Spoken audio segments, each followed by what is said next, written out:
Hello guys. कैसे हैं सभी। आशा करता हूं कि सभी जो है अच्छे होंगे। जैसा कि हमने अपनी पिछली वीडियो में एमएड फर्स्ट सेमेस्टर के सीसी टू पेपर की जो है फील्ड बेस्ड एक्टिविटी के बारे में जाना था। तो आज हम एमएड फर्स्ट सेमेस्टर के सीसी थ्री पेपर जो कि सोशोलॉजिकल फाउंडेशन ऑफ एजुकेशन यानी कि शिक्षा का सामाजिक आधार, इसमें जो है field based activity undertake a project based on a question और ideas arising out of the different unit of the syllabus, अर्थात पाठ्यक्रम की विभिन्न इकाई से उत्पन्न होने वाले प्रश्नों और विचारों पर आधारित एक परियोजना शुरू करना। तो इसमें चूंकि पेपर जो है ये सोशियोलॉजिकल फाउंडेशन का है, तो इसमें जैसे कि ये पेपर सीसी थ्री में एमएड फर्स्ट सेमेस्टर के अंतर्गत यदि हम इस पेपर की सेकंड यूनिट और थर्ड यूनिट को देखते हैं तो उसमें हम देखते हैं कि social organisation, social groups, education and socialisation और यूनिट थर्ड में सोशल चेंज। तो इन्हीं को आधार मानते हुए हमने जो है इस फील्ड बेस्ड एक्टिविटी के अंतर्गत जो है न्यू सोशल ऑर्डर अर्थात नवीन सामाजिक व्यवस्था पर एक परियोजना जो है शुरू की और इस इकाई से उत्पन्न होने वाले प्रश्नों और विचारों के बारे में जो है जाना। तो जैसे कि हम सर्वप्रथम क्या करते हैं कि इंडेक्स बनाते हैं और इंडेक्स में इधर क्रम संख्या, ये हमारा प्रकरण और ये पेज संख्या और यहाँ पर हस्ताक्षर या हस्ताक्षर यानी कि जिनके निर्देशन में हम यह कार्य कर रहे हैं उनके जो है यहाँ सिग्नेचर हो जाते हैं। तो क्रम संख्या 1 में सबसे पहले हम सोशल ऑर्डर यानी कि सोशल जो हमारी सामाजिक व्यवस्था है उसके बारे में जो है हम बात करते हैं। क्रम संख्या 2 यानी कि सेकंड नंबर पर नवीन सामाजिक व्यवस्था के बारे में लिखते हैं। फिर नवीन सामाजिक व्यवस्था के भाग, नवीन सामाजिक व्यवस्था का उद्देश्य, नवीन सामाजिक व्यवस्था के संवैधानिक एवं शैक्षिक प्रभाव और उसके बाद में सबसे लास्ट में हम इसकी लिखते हैं समीक्षा। तो चलिए आगे देखते हैं सामाजिक व्यवस्था। सबसे पहले हम इसमें लिखते हैं कि हमारी सामाजिक व्यवस्था क्या है, किसे हम सामाजिक व्यवस्था जो है कह सकते हैं। इसमें मैंने लिखा है कि ऐसा अक्सर कहा जाता है कि परिवर्तन ही समाज का अपरिवर्तनीय पक्ष है। आधुनिक समाज में रहने वाले किसी भी व्यक्ति को यह याद दिलाने की आवश्यकता नहीं होती कि परिवर्तन हमारे समाज की एक विशिष्ट पहचान है। एक उच्च विद्यालय में छात्र हर वर्ष बदलते रहते हैं। कुछ विद्यार्थी उत्तीर्ण होकर नई कक्षा में प्रवेश करते हैं, कुछ नए छात्र दूसरे विद्यालयों से स्थानांतरित होकर आ जाते हैं, कुछ विद्यार्थी आर्थिक स्थिति कमजोर होने के कारण विद्यालय छोड़ देते हैं, लेकिन विद्यालय का अस्तित्व एक सामाजिक संस्था के रूप में कायम रहता है। सामाजिक व्यवस्था वह व्यवस्था कहलाती है जो समाज से संबंधित हो। उदाहरणार्थ आर्य सभ्यता में सामाजिक व्यवस्था समाज के चारों वर्गों से निर्धारित होती थी। संबंधों के विशेष प्रतिरूप के आधार पर एक व्यवस्था के रूप में संगठित किसी समाज के लोग एक सामाजिक व्यवस्था के अंतर्गत आते हैं। जैसे भारत और अमेरिका की सामाजिक संरचना में बहुत अंतर है। सामाजिक व्यवस्था का अर्थ किसी विशेष प्रकार के सामाजिक संबंधों, मूल्यों तथा परिमापों को तीव्रता से बनाकर रखना तथा उनको दोबारा दोबारा बनाते रहना अथवा दोबारा करते रहना ही सामाजिक व्यवस्था है। रेडक्लिफ ब्राउन का जो है सामाजिक व्यवस्था के बारे में जो अपना मत था, उन्होंने कहा था कि जब हम किसी सामाजिक संरचना का उल्लेख करते हैं तो सामाजिक संरचना से हमारा अभिप्राय एक व्यवस्था से होता है जिसमें उस व्यवस्था व सूचना के विभिन्न तत्व एक दूसरे से जुड़े हुए होते हैं। तत्वों के इस समीकरण और व्यवस्थित पद्धति को ही सामाजिक व्यवस्था के नाम से जाना जाता है। नवीन सामाजिक व्यवस्था क्या है? अभी हमने पीछे सामाजिक व्यवस्था के बारे में जाना, अब हम इसके बाद नवीन सामाजिक व्यवस्था के बारे में जो है बात करते हैं। नवीन सामाजिक व्यवस्था के अंतर्गत कोई भी राष्ट्र अपनी सुरक्षा के भार को केवल पुलिस एवं सेना को नहीं सौंप सकता है। वस्तुतः राष्ट्रीय सुरक्षा बहुत बड़ी सीमा तक नागरिकों की शिक्षा, विभिन्न कार्यक्रमों के उनके ज्ञान, उनके चरित्र, उनके अनुशासन की भावना एवं सुरक्षा संबंधी कार्यों में उनकी कुशलतापूर्वक भाग लेने की क्षमता पर आधारित रहती है। भारतीय सामाजिक विचारों का आधार मनुष्य और उसकी अमर आत्मा, मानव धर्म और मानव सेवा, राष्ट्र के उत्थान की आवश्यकता, भारत और विश्व एक दूसरे के पूरक, अध्यात्म और विज्ञान तथा पूर्व और पश्चिम में समन्वय जैसे बिंदु हैं। भारतीय सभ्यता और सांस्कृतिक, विशेषकर हिंदुत्व की दृष्टि से जो श्रेष्ठ है, उनका मूल्य शाश्वत है और इन जीवन मूल्यों को अपनाकर ही विश्व में भारत का स्थान ऊंचा है। दूसरे देश के लोग भी भारत के नैतिक और आध्यात्मिक मूल्यों का ज्ञान प्राप्त कर भारत से प्रेम करने लगे हैं।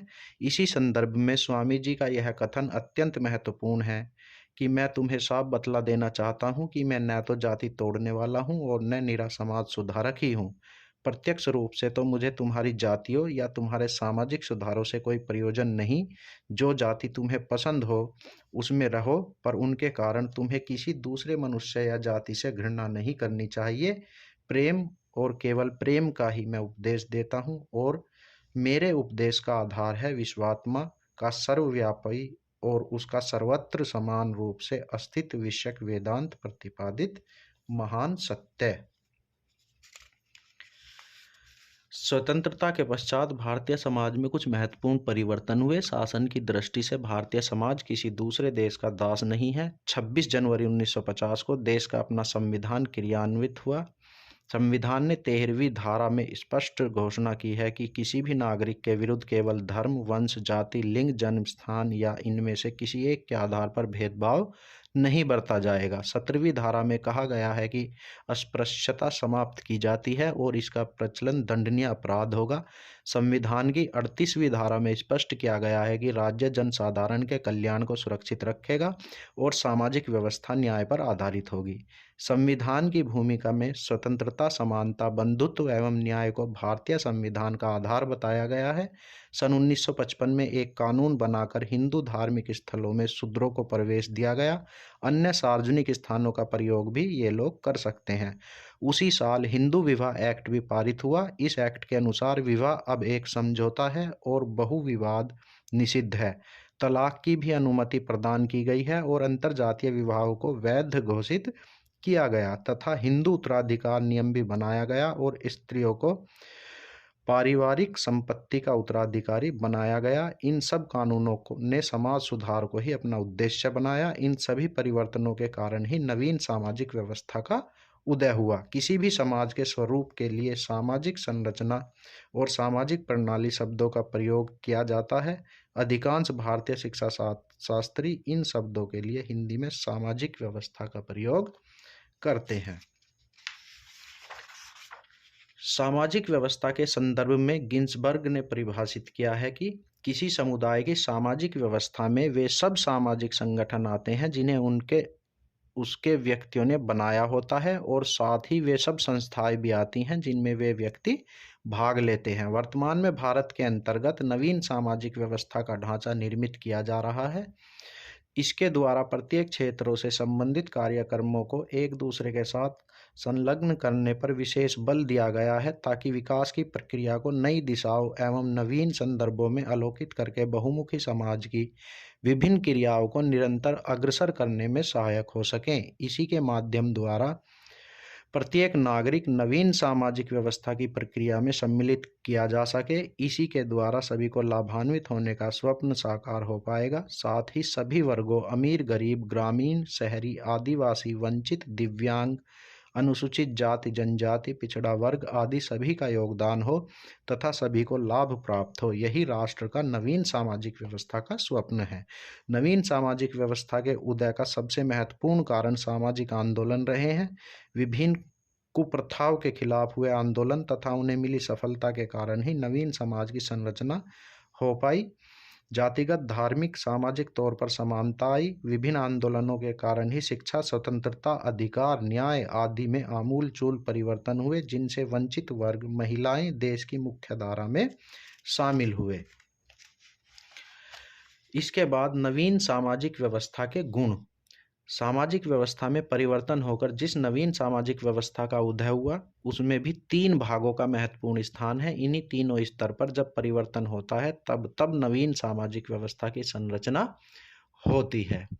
जैसे कि नंबर 1 सामाजिक संरचना, नंबर 2 सांस्कृतिक व्यवस्था और नंबर 3 व्यक्तित्व व्यवस्था। तो इनमें जो है हम लिखते हैं कि सामाजिक संरचना हमारी कैसी है या क्या है, सांस्कृतिक व्यवस्था हमारी कैसी है या किसे हम सांस्कृतिक व्यवस्था कह सकते हैं, और व्यक्तित्व व्यवस्था क्या है या किसे हम व्यक्तित्व व्यवस्था कह सकते हैं।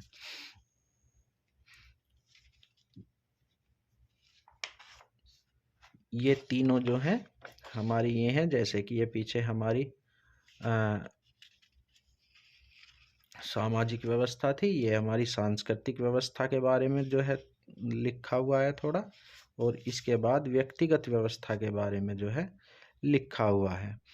जैसे कि व्यक्तिगत व्यवस्था में एक सामाजिक व्यवस्था का उल्लेख उस समय तक अधूरा रहता है जब तक कि व्यक्तित्व व्यवस्था का भी उल्लेख न कर दिया जाए। व्यक्तित्व के अंदर व्यक्ति विशेष की प्रेरणा, वृत्तियाँ, झुकाव, उत्तरदायित्वों के प्रति निष्ठा या लगाव, प्रभावोत्पादकता आदि आते हैं। जब हम भारतीय सामाजिक व्यवस्था के अंतर्गत व्यक्तित्व व्यवस्था का विश्लेषण करना चाहते हैं तो हमें यह देखना होता है कि भारतीय सामाजिक व्यवस्था के सदस्यों की व्यक्तित्व संबंधी विशेषताएं क्या क्या हैं। यह तो स्पष्ट है कि भारतीय सामाजिक संरचना और भारतीय सांस्कृतिक व्यवस्था का भारतीयों की व्यक्तित्व व्यवस्था पर प्रभाव पड़ना स्वाभाविक है। उपरोक्त वर्गीकरण केवल मात्र विश्लेषण करने में सुविधा पाने के विचार से किया गया है। वास्तव में सामाजिक संरचना, सांस्कृतिक व्यवस्था और व्यक्तित्व व्यवस्था में बहुत अधिक आपसी संबंध होते हैं तथा उनको अलग अलग करना बहुत कुछ अस्वाभाविक सा लगता है।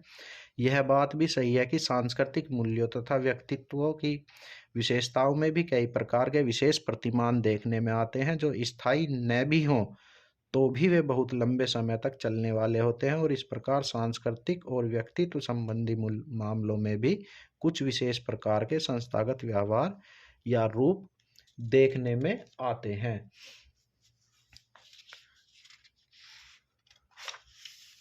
इसके बाद नवीन सामाजिक व्यवस्था का उद्देश्य। इसमें वर्तमान सामाजिक व्यवस्था की आधार शिक्षा में उन रूपों में तैयार करने पर बल दिया जा रहा है जिससे भारत अन्य विकसित देशों की भांति तकनीकी समाज की ओर उन्मुख होकर अपने को विकसित होने में सक्षम हो सकेगा। उसके लिए हमें नवीन सामाजिक व्यवस्था के उद्देश्यों को अपनाना पड़ेगा। इसमें कुछ उद्देश्य जो है हमने लिखे हैं, जैसे कि नवीन भारतीय समाज व्यवस्था में सामाजिक एकता पर विशेष बल हो ताकि राष्ट्रीय एकता को बल मिले और देश किसी भी भारी खतरे का मुकाबला एकजुट होकर करने में सक्षम हो सके। दूसरा, नवीन सामाजिक व्यवस्था में देश में प्रजातंत्र की जड़ें दृढ़ हों ताकि देश में राजनीतिक अस्थिरता समाप्त हो ताकि राष्ट्रीय एकता को बल मिले। नवीन सामाजिक व्यवस्था की आकांक्षा है कि प्रत्येक बेरोजगार युवा और युवती को रोजगार मिले ताकि वह सम्मानपूर्वक अपना भरण पोषण कर सके। नवीन सामाजिक व्यवस्था में सब धर्मों में समानता की भावना विकसित करने का आकांक्षी है क्योंकि धार्मिक सहिष्णुता पर ही भारत के नैतिक एवं सामाजिक उत्थान का मार्ग दिखाई देता है। भारतीय समाज धर्मनिरपेक्षता के मूल्यों को वास्तविक रूप से क्रियान्वित देखने का आकांक्षी है ताकि राम जन्मभूमि और बाबरी मस्जिद जैसे विवाद दोबारा ना हो सके। नंबर 5, भारतीय सामाजिक व्यवस्था पूर्व और पश्चिम दोनों संस्कृतियों में संतुलन देखने का अभिलाषी है क्योंकि पश्चिम की भौतिकवादी सभ्यता में निर्धनों के लिए रोजगार पैदा करने का गुण समाज देख रहा है। नंबर 6, नवीन भारतीय अर्थव्यवस्था का आधार गिरते हुए नैतिक मूल्यों में लगे और समाज में उत्तम नैतिक मूल्यों का विकास हो जिससे देश तेजी से विकास के पथ पर अग्रसर हो। देश में विखंडन की प्रवृत्ति का नाश हो ताकि समाज में अव्यवस्था, हिंसा और रक्तपात का दूषित वातावरण समाप्त हो और भारतीय भाईचारे की भावना के साथ प्रसन्नतापूर्वक रहना सीखे। नंबर 7, वर्तमान में इस वैज्ञानिक एवं तकनीकी युग में भारतीय समाज के परंपरागत मूल्यों में परिवर्तन आया है। नए मूल्यों का निर्माण हुआ है जिसके फलस्वरूप समाज में अनेक नई आकांक्षाओं का जन्म हुआ है। वर्तमान भारतीय समाज की आकांक्षा है कि वह आर्थिक दृष्टि से आत्मनिर्भर हो जाए और किसी विदेशी आर्थिक सहायता के सहारे जीवित न रहे जिससे हमारी आर्थिक प्रभुसत्ता की सुरक्षा हो सके। नंबर 9, आज सभी भारतीय समाज शांति का आकांक्षी हैं और भारतीय विज्ञान में शांति का तात्पर्य युद्ध न होने मात्र से नहीं है बल्कि शांति से। भारतीय समाज यह आकांक्षा करता है कि जनता में शांति रहे, प्रकृति में शांति रहे, सर्वत्र शांति रहे। नंबर 10, आज का भारतीय समाज बढ़ती हुई जनसंख्या के दुष्परिणामों से चिंतित है। उसकी आकांक्षा है कि समाज में सीमित परिवार रखने के दृष्टिकोण का निर्माण हो, जिससे विकास कार्यक्रमों का सभी को लाभ मिल सके।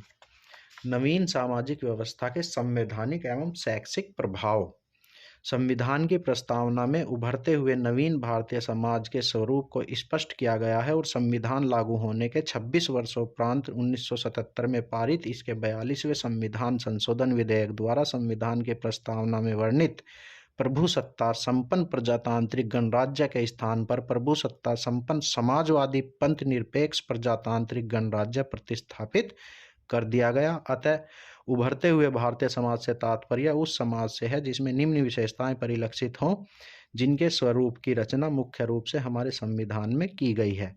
नंबर 1, सभी नागरिकों के लिए सामाजिक, आर्थिक एवं राजनैतिक न्याय की आकांक्षा रखने वाला समाज। नंबर 2, समाजवादी दृष्टिकोण को विकसित करने वाला समाज। नंबर 3, प्रभुत्व संपन्न प्रजातांत्रिक गणराज्य की स्थापना पर बल देने वाला समाज। नंबर 4, पंथ निरपेक्षता की भावना को विकसित करने वाला समाज। नंबर 5, भ्रातृत्व की भावना पर आधारित समाज जिसमें व्यक्ति और राष्ट्र की एकता आश्वस्त हो। नंबर 6, स्तर पर अवसरों की समानता उपलब्ध कराने के प्रति निश्चय रखने वाला समाज। नंबर 7, विचार, अभिव्यक्ति, विश्वास, धर्म तथा उपासना की स्वतंत्रता में विश्वास रखने वाला समाज। नंबर 8, संविधान में दिए गए मूलभूत अधिकारों के प्रति सजग समाज। इसके बाद में सबसे लास्ट में जो है हम इसकी समीक्षा करते हैं, अर्थात हम इसे उपसंहार भी कहते हैं। जैसे कि इसमें हमने लिखा है, उभरते हुए नवीन भारतीय समाज का प्रमुख रूप प्रजातांत्रिक सामाजिक व्यवस्था में निहित है। मानव की प्रकृति के अध्ययन से यह पता चलता है कि प्रसन्नता और संतुष्टि की अधिकतम अनुभूति उस समय करता है जब उसे अपने जीवन के तरीके के बारे में स्वयं निर्णय लेने के अवसर प्रदान किए जाएं। नवीन सामाजिक व्यवस्था उस व्यवस्था को कह सकते हैं जिसके अंतर्गत समाज उन मूल्यों को ग्रहण करता है जिनसे समाज में समरसता स्थापित हो सके, व्यक्ति की तर्क शक्ति का विकास हो तथा समाज स्वयं को सामाजिक, राजनीतिक, आर्थिक तरीके से जाति, धर्म, वर्ग, संप्रदाय आदि को भूलते हुए अपनी उन्नति करे तथा देश को एक सशक्त व सबल राष्ट्र बनाते हुए वैश्विक स्तर पर राष्ट्र की प्रतिभा का लोहा मनवाए। तभी नवीन सामाजिक व्यवस्था एक सफल व्यवस्था कहलाएगी। देश में विखंडन की प्रवृत्ति, अव्यवस्था, हिंसा और रक्तपात का दूषित वातावरण समाप्त करते हुए आपसी भाईचारे की भावना का विकास नवीन सामाजिक व्यवस्था के अंतर्गत ही हो पाया है और इस व्यवस्था को कायम करने में भारतीय संविधान ने अहम भूमिका अदा की है। नवीन सामाजिक व्यवस्था में प्राकृतिक संसाधनों की आवश्यकता से अधिक दोहन करने से पर्यावरण संरक्षण की समस्या उत्पन्न होती जा रही है। जहां एक और समृद्धता प्रदूषण उत्पन्न करती है, वहां दूसरी ओर अभावों की दुनिया विपन्नता लाकर जीवन स्तर को गिराती है। इसलिए उपलब्ध संसाधनों को मनुष्य की आवश्यकता के लिए ही उपयोग में लाया जाना चाहिए, न कि मनुष्य के लालच और विलासिता की पूर्ति के लिए। इस बात का अनुभव आज का भारतीय समाज करने लगा है और वह प्रकृति और पर्यावरण के साथ समरसता स्थापित करने की आकांक्षाएं सजोए है। तो इसी के साथ हमारा जो है ये फील्ड बेस्ड एक्टिविटी जो है पूरी होती है और इसी तरह से हम अगली वीडियो में अपनी जो है अगली फाइल के बारे में चर्चा करेंगे। आशा करता हूँ कि आप सभी को जो है यह अच्छे से समझ में आया होगा और आप जो है इसी के साथ वीडियो को लाइक भी करते रहें और सब्सक्राइब भी करें चैनल को। मैं यही आप सभी से आशा करता हूँ। धन्यवाद।